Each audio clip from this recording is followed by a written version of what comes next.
Greetings and welcome to FactionMasters Season 4. We're bringing you Game 10, which is Eydir's Eternal Council against Vexer's Forged, or The Forged if you prefer. And I am joined by Vexer for this video. Hello, everyone. Yeah, this is an exciting matchup. I had never encountered this one before, but I know that, like, for some reason, very few people play the Eternal Council, I think, in the public queue. But I know that for the Forge, any faction that is able to remove those structures that you're building around you with like any type of effects, like in this case, psychic assaults, they're always tough ones. So let's see how this plays out. Okay, let's get it going here. Mhm. Have Eternal Council going first, and maybe I can ask you this to start with. Your starting hand, is that a good starting hand or a great starting hand? Uh, yeah, it's a solid one. Definitely, you like seeing modular operate in Oh your yeah. first hand, like seeing it early.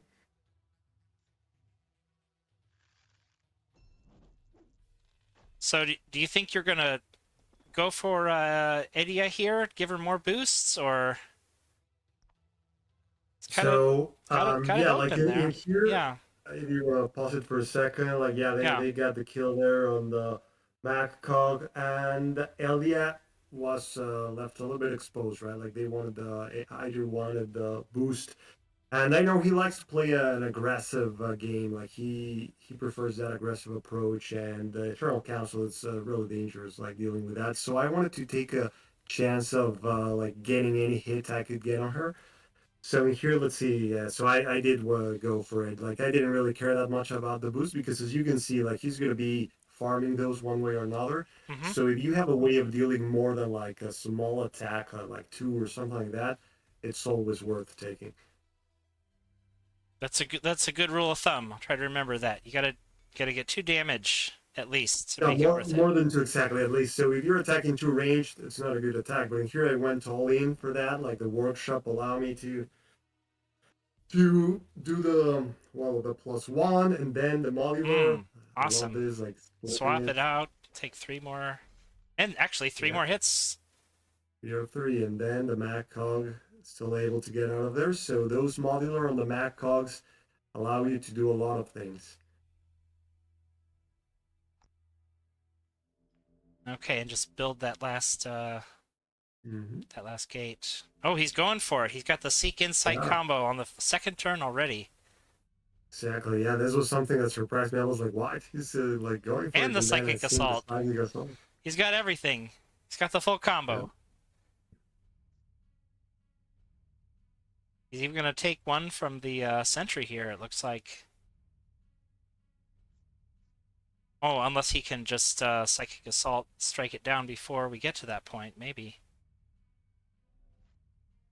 Nope. Nope. Like No. his last one was in the attack phase, and the Centricog seems to go first there at the beginning of the phase. So looks like he really prioritized like that workshop, getting rid of it, which they're really great for the Forge. So, but the good thing here was that only two boosts and the full combo was out.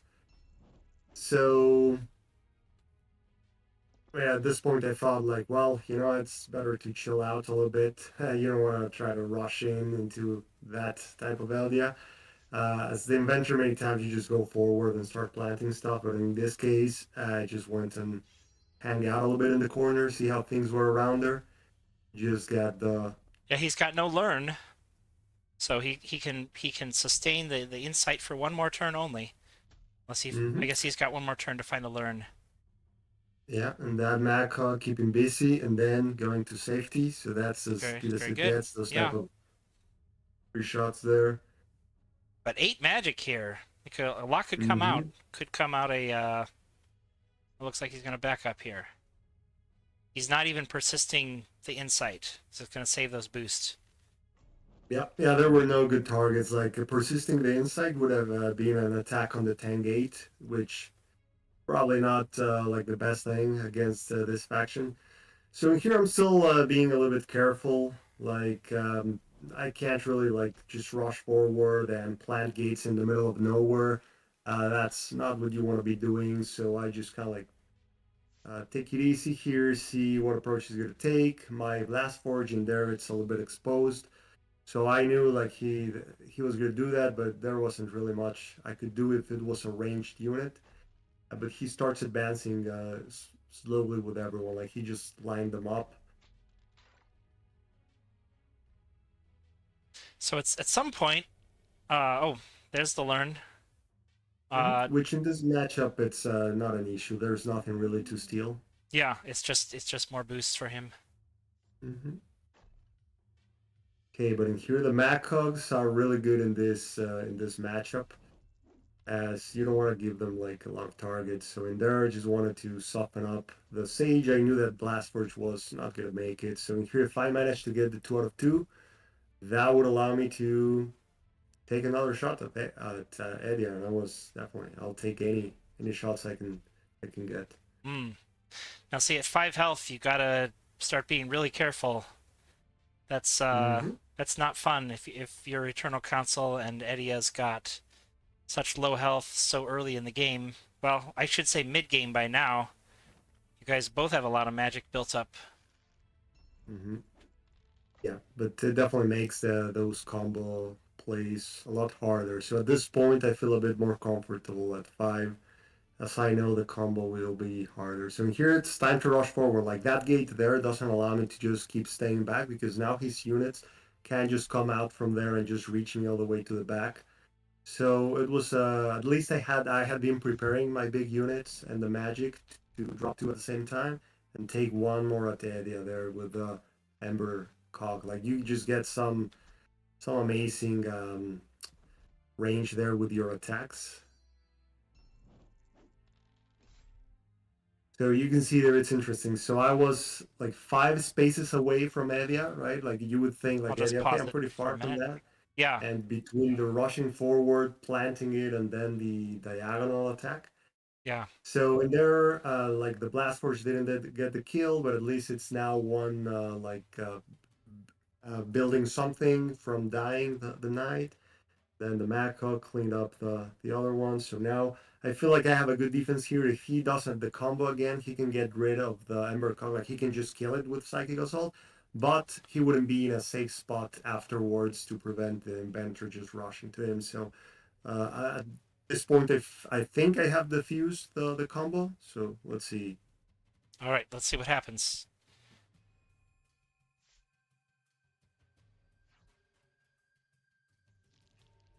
There's the Seek. And the champion there, a lot of magic, so he found a good use for that. And then he's just gonna draw a lot of cards to try to attack as much as possible there. But at least the Ember Cock has 5, so just hoping he survives with 2. That's well, actually 1 or 2 cheapest around. Edia needs to get back because you can move up 2 and summon here. He's not safe. Mm-hmm. Assuming he's gonna Exactly. Yeah. go back this way. Mm-hmm. Yeah. He Even needs then, to get he's away. not safe though. If you had a workshop, I'm gonna pause for a minute here. If you had a workshop, you can take Inventor here, plant an Ember Cog here, plant a workshop there, 3 melee dice on the diagonal. Maybe maybe Mm-hmm. a bit Exactly. maybe a bit overstretching yourself, but we'll see. You've got that barricade to help protect you. Oh, you're going for it. Okay. Yeah. All in there. So covering my back there. Finishing off that night, it was a great opportunity that he just got it out of the way, so I was able to advance without having to discard a card. And then the Ember Cock, even though it's not the 3/3, I can just I'll take any shot I can. Yeah. Area. In here, I just need a 4 out of 6, so that was like and I had this Ember Cock as a backup, but still, I would have probably just gone for Edia. And just trying to get 1 or 2 is good enough, because that way he's just probably like one structure away. And finally, they're just covering just in case. Yeah. Never know. It's just bringing the Mac hook closer just so that he's relevant. This could be And he's going a for. desperate last hope here. Looks like he persisted the Seek. Yeah. At this point, he has enough boost, so he's just gonna wipe out that Ember Cock. He has enough draws there.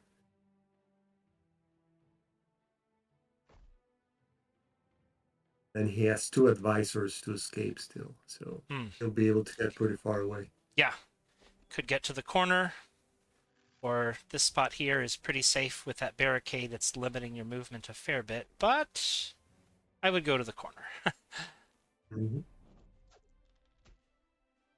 Yeah, Let's see but what. well, the barricade doesn't really stop. Like I can get to the same spot on Yeah, the you can right move over to with here. it. That's true. That's Yeah. true. Yeah. But there's got to be a way for that Magcog to somehow find its way up there. So that Smack Hug, let's see, he might be a bit too far away, but Hmm. see what I You have need to there. You So need I to have 3 summon. magic. Yeah. You need some more things for it to something for it to swap with. I'm trying to think of a way to do it. Maybe there isn't. And you're just filling all the Well, gaps in here. Oh, there we go. yeah, Okay, we got a different yeah, Magcog yeah, up there. Not the one exactly. I The was other thinking Mac of, Hug, but yeah, just a different one. exactly. And then I just cover all flanks. I lock myself in, but I'm going there just for a 1 out of 2. Yeah, got it. Just what you needed. Yeah, exactly. All right. Very, very good win. The timing of your push was really interesting to see that patience. You didn't just charge in right away. You waited till you had enough magic built up that you could keep your momentum going.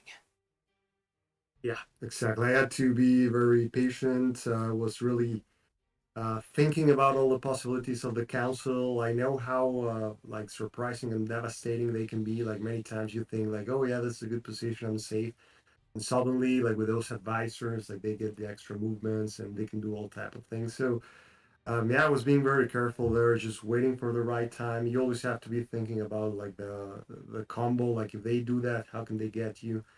Until the right moment showed up. At that point when he went forward and put that gate in, not only was I in range of getting 1 hit, it was just the opportunity to get like the 2 big units and block the summoning spot and just start advancing forward. Yeah, let's see where that was. It I was think it around there, but was right so around here. that Turn turn there. 10. Turn 10 is where it happened. Yeah. Yeah, otherwise, if I didn't do it that turn, he would have been able to start summoning from that side and get Mm-hmm. Eldia to safety, and then just start playing with his units, which are also pretty solid units for like trading and all that stuff. He had a lot of magic, so at the end, it was still going to be hard for the council without Edia to be able to win on the economic trades in there, like especially if the inventories around those, just Mm-hmm. getting the extra damages. But yeah, like those early attacks were the key. Like getting good hits there. Just when you bring Eldia to that point, like below 7, it makes it really hard to start abusing of the beast mode of Eldia. Yeah, right here. I agree. This was the key moment. I've actually gone past it a little bit because I can only click on the beginning of a turn. But when you had your sentry and your magcog using the workshop, swapping it around, um, I mean you want Eddie to take a few hits, but 6 dice. That's a lot. That's a lot for turn 2. Mhm. Exactly. Yeah, I think he was expecting like to get 2, Mm-hmm. at least 2, maybe at most 3 with a workshop, but then the modular just gave me like the second attack there, and it kind of started snowballing from there. I told somebody a while back that I think this is the best event that the Forged have. What do you think? Yeah, at least for the Forge, yeah, yeah. I thought you meant in Well, general in all of the game. I I won't was like, say well, I in guess the what do whole you think? game, but this is when you're playing. I was kind of giving him some advice on how to go against the Forge. It's like if they put this on a unit, you want to kill that thing that has modular upgrade on it, if you can. Yeah. But you, Priority targets for yeah, sure. Yeah, like it's the number one thing you want to try to take out because It just allows them to do some extremely powerful plays. So for sure, that is the most powerful event they have. I never discard a single one of them. Like there's Mm. always ways to use it with the Mega Gate, with the Mag Cog, sometimes just with any like barricade or anything, just to save your units and just leave them like a barricade or a gate to hit. It's definitely the best one, followed by the workshop, probably. Like, yeah, definitely by the workshop. And then the barricade, it's also pretty useful, but that one sometimes is not the right moment and you discard it, like I did one of them. Finally, the heat upgrade. I think it's a heat coolant upgrade.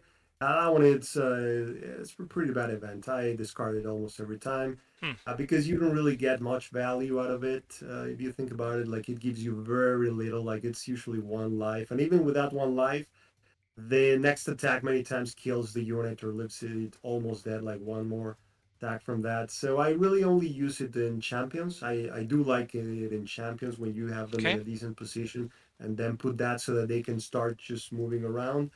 But other than that, I use it in very few scenarios or specific matchups in which you will have to be chasing someone, and it's relevant being able to be moving them around. But Mhm. otherwise, yeah, the other one is not that good. Yeah, I think it's great on Titan if you want to be using him his relocate ability a lot. But Exactly. Yeah, those are the type I, of situations which. I also like to use coolant against, you know, maybe the Vanguard or the Phoenix Elves if you want to just kind of ignore the ignore their disengage hits or something like that, or even against the Phoenix Elves Retribution or a uh, kind of nice, but maybe not the Oh best. yeah. It's Oh fun. no, that's a great point. Yeah, that's a very specific scenario for those matchups. Yeah, like I mean, sometimes those disengage when they have Spirit of the Phoenix, like just completely stop you from being able to move. But with this, like you can get around that. So, well, the thing is, you would need to already have it on them. That's a disadvantage, Yeah, it's because that's the part of it. Like you can only put it in on the build phase. That's the reason why it's very hard to really get value out of it. If you could put it on the move phase, then it would be a completely different scenario because now you are getting two life, right? Like you're already getting the one from the movement you did yeah.